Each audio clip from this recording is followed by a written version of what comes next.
Hamınızı İsa Məsihin ismi ilə salamlayıram. Rəbbin sülhü, məhəbbəti sizinlə olsun.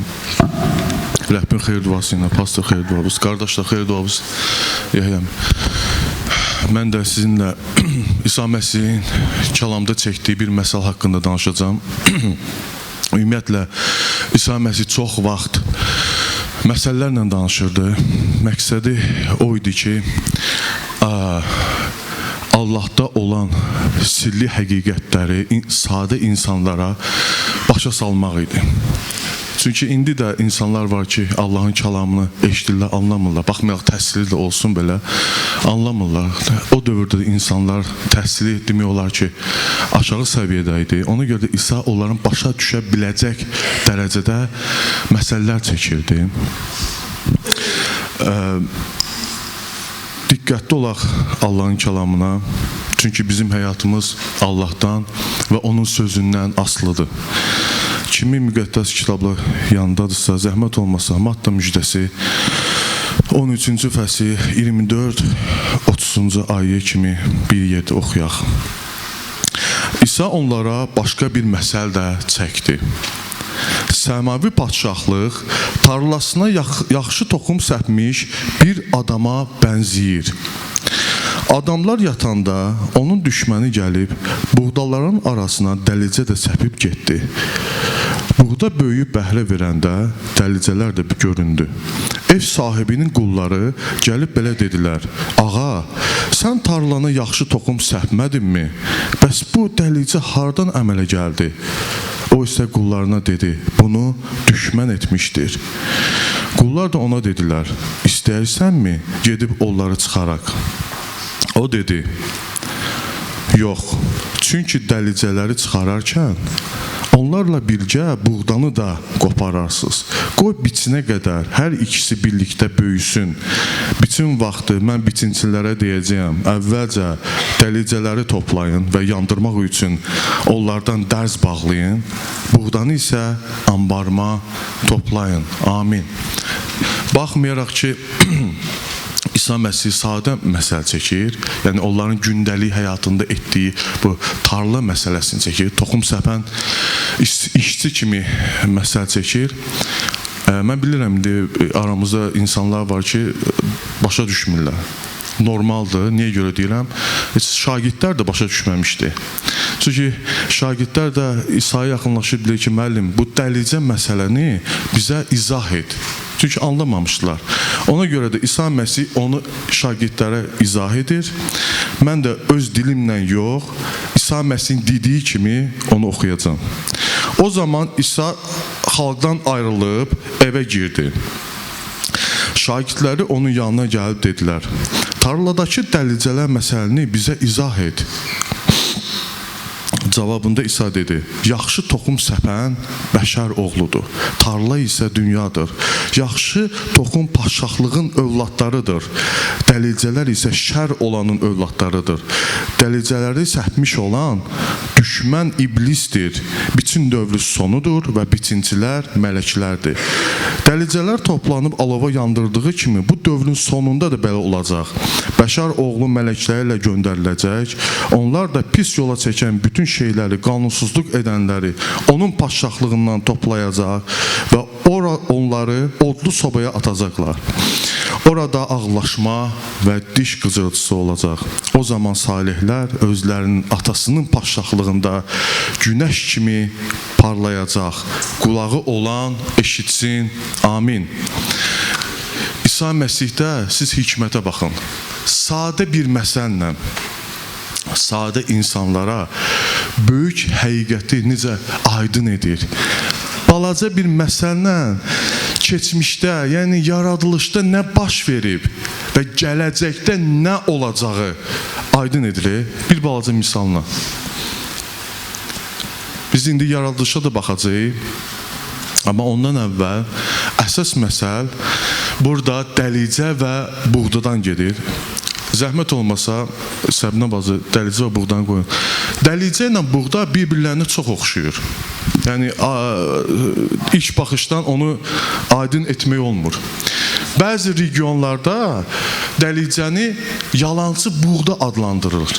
Yəni görünüş cəhətdən eynidir. Dəlicə iblisin balasıdır, düşünün. Yəni iblisin istəyini yerinə yetirəndir. Buğda isə Allahın övladlarıdır. Allahın istəyini yerinə yetirir. Amma ilk baxışdan, görünüşdən eynidir. Heç bir fərqi yoxdur. Amma onun fərqi var, amma biz bilmirik. Bəzən biz bilmədən insanlara, məsələn, məbəddə olur, qardaş ya bacısı deyir ki, ya, Allahın balası deyil o. Ya deyir ki, o iblisin balasıdır. Görün, kəlam nə deyir? Hətta İsa mələklərə də izin vermir, o işi görsün. Çünki daxili bilən Allahdır. Mələk də səhv edib, dəlicənin yerinə buğdanı çıxarda bilər. Amma biz bilmədən iblisin balasına Allahın balası deyirik bəzən. Allahın balasına iblisin balası. Ehtiyatlı olaq, bu bizim işimiz deyil. Biz bilə bilmərik. Onu deyir Allah son gündə aşkara çıxardacaq. Biz birinci gəlin öz daxilimizə nəzər salaq. İndi düzəlsin, biz baxacağıq. Yaradılışda nəzər salaq. Yaradılışda biz baxırıq ki, Allah yaxşı iş gördü. Adəmlə Həvvanı yaratdı, gözəllik yaratdı. Amma pislik hardan əmələ gəldi? Fikir verin dünyaya, insanlar pislik edir, pisliyi artırır, məqsədləri bilmirəm, özlərini güdməkdir, nədir? Amma iblisin işlərini görür. İblisin işini görmək, dəlicə olmaq bilsiz nədir? Daxilində Allahın ruhu olmamaqdır. Daxilində boşluq olmaqdır. Əziz bacılar, qardaşlar, mən istəməzdim bu cür deyim, amma bizim aramızda da dəlicələr var. Çünki kəlam deyir, tarlada həm dəlicə, həm də buğda var. Eyni aradadır. Eyni sözü eşidir, Allahın kəlamını eşidir. Mən danışıram, dəlicələr də eşidir, buğda da eşidir. Amma bəhrə necə olur? Dəlicənin içi boşdur, amma buğdanın içi doludur. Allah üçün boşdur dəlicənin içi. Amma iblis üçün dəlicənin içi doludur. O, yalnız iblisin işini görür. Kəlam deyir, düşmənçilik etmə.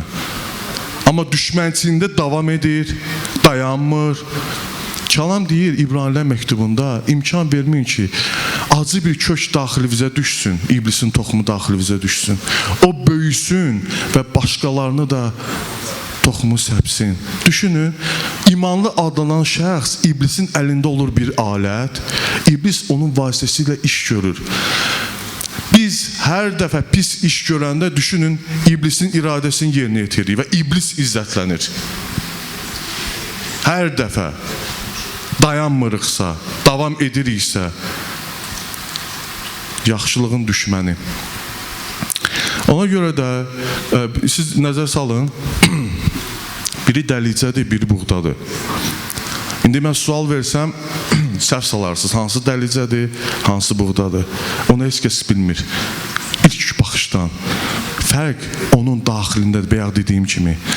Buğdanın daxili dolu olur. Orada Allahın ruhu olur. Allahın ruhunun, müqəddəs ruhunun bəhrələri olur. Orada sevinc olur.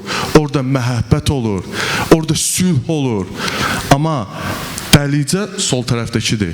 Amma dəlicə oxşuyur, amma içi boşdur. O tarlada görsənir. Hətta diqqətlə baxsaq, ondan da yaxşı, buğdadan da yaxşı görsənir.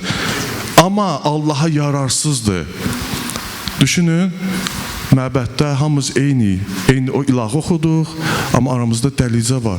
Xidmət edə bilər, ilahı oxuya bilər, amma içində məhəbbət yoxdur. İlk öncə Allahın müqəddəs onun bəhrəsi o məhəbbətdir. Çünki dünyada yoxdur. O Rəbbin balasında olur. Düşünün, məhəbbət odur ki, qardaşını, bacısını sevir. Baxmayaraq, nə ilə rastlaşır, nəsə qardaşı, bacısının xətrinə deyilsə də belə, o içində saxlamır. Amma dəlicə saxlayır, onun yaddaşı pisliyə yaxşı işləyir. Çox yaxşı işləyir. Pisliyi yanında saxlayır, gözləyir. Bilirsiniz nəyi? İntiqamı, qisası. O xeyir-dua vermək əvəzinə lənət edir. O pisliyi arzulayır. Gözləyir ki, Allah onun başına bir dənə daş salsın, bu sevinsin. Bu ürək şər olandandır. Çünki dəlicə sonu yanmaqdır. Ehtiyatlı olaq. Burada Allah kəlamıdır. Bu mənim sözüm deyil. Bu Allahın sözüdür, mən deyirəm. Məndən bir qab kimi istifadə edir qardaşımdan. Hər həftə burada qardaşlardan rəb istifadə edir. Eyni sözü deyilir, amma bəhrə yoxdur. Eyni söz. Problem biz torpaq, iblisin sözünə bəzən açıq olmaqdır. Amma Allahın sözünü qəbul etmirik bəzən. Çünki xoş olmur. Ona görə də mən düşünürəm, baxıram, Həvarilər İsa Məsih hansı ki seçmişdi, 12 nəfərin içində biri dəlicə çıxdı. Biz baxırıq ki, İsa 3 il yarım, çox sağ ol, İsa 3 il yarım təlimi öyrədir, Allahın kəlamını deyir. Yuda da onların arasındadır. Yuda da möcüzə görür. İsa ölünü dirildir, körün gözünü açır. Görürdü Yuda, görürdü.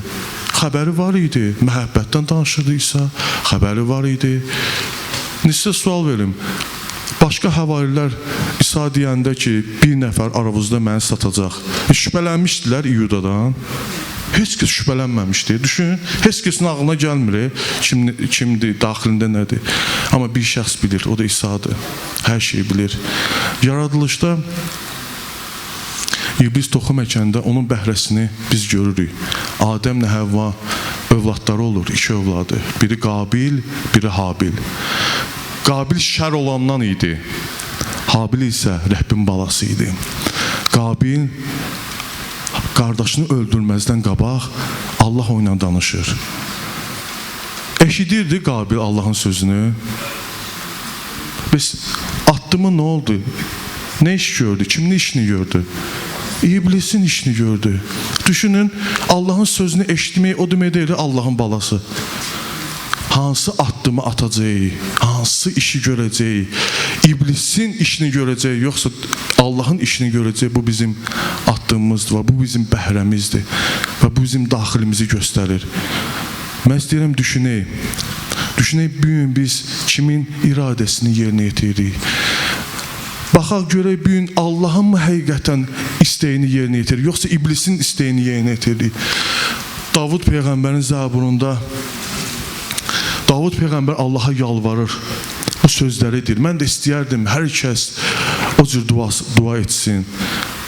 Deyir, ya Rəbb, mənim daxilimi aşkara çıxardı. Mənim içimi mənə göstər. Aydın et, mən görüm, səhv yolda deyiləmmi? Sənə qarşı gedmirəmmi? Aydın et, bəlkə mən İblisin dalınca gedirəm. Mənə göstər, mənə oyad. Mən həqiqəti deyirəm, biz gəlirik, gedirik, bu gözəldir, bu yaxşıdır. Amma boş gəlib, boş gedmək, bu təhlükədir. Ehtiyatlı olmalıyıq. Biz deyəndə ki, Allahdan olan toxum, torpaq, odur ki, Allahın sözünü eşidir, dərhal hərəkətə keçir. Burada Allah deyir, məhəbbətin olmalıdır, bağışlamalısan, sülhün olmalıdır. Allahdan olan buğda dərhal hərəkətə keçir. Başlayır sülhdə olmayandan barışmağa, məhəbbəti olmayanı, məhəbbət göstərmə, yıxılanı qaldırır. Köynəyi olmayanın, 2 köynəyi varsa birini olmayana verir. Bu Allahdan olan ürəkdir və bu Allahı izzətləndirir. Əziz bacılarım, qardaşlarım, Rəbb sizdə xeyir dua versin, kömək etsin. Həqiqətən də biz Allahın sözünü eşidəndə bəhrə verə bilək, onun üçün bəhrə verək və onun üçün yaşayaq və imkan verməyək ki, İblis bizdən istifadə etsin. Qoymayaq. Əgər bu işi görürüksə, bilmədən, ola bilsin, insanıq, yata bilərik. Əgər bu işi görürüksə, ataq o işin daşını, başlayaq Allahın işini görməyə, başlayaq Allahı izzətləndirməyə. Onda Rəbbin xeyir duası bizim həyatımıza gələcək. Kəlam deyir, bir vaxtlar da biz də bu cür idik. Bir vaxtlar da biz Allahın düşməni idik. Amma İsa Məsih bizə görə yer üzünə gəldi. Gəldi ki, bizim günahlarımızı, bizim bu pis İblis bəhrə verən təbiətimizi öz üzərinə götürsün. Öz təbiətini, öz ürəyini bizim qəlbimizə qoysun və biz bəhrə verək. Ona görə də hələ də İsa'nı qəbul etməyən ürək varsa, onu Allahdan diləsin. İstəyin Allahdan, diləyin, sizə veriləcək, axtarın, tapacaqsınız. Rəbb sizə xeyir dua versin. Amin.